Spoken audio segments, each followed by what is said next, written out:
आज महाराष्ट्रावर एक काळा दिवस उगवला. सकाळी सकाळी महाराष्ट्राचं एक लाडकं, प्रभावी आणि स्पष्ट वक्तेपणा असलेलं, स्पष्ट विचार असलेलं नेतृत्व हरवलं.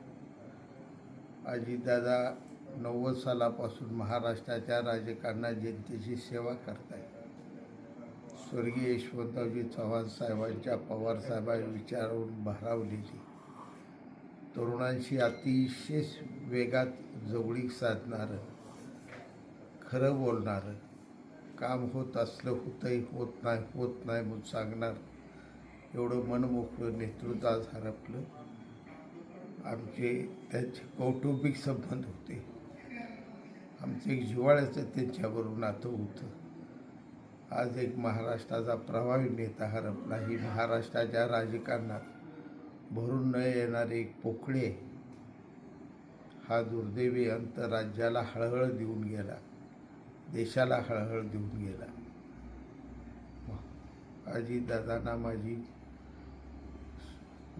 सांगोला जनतेच्या वतीनं भावपूर्ण श्रद्धांजली.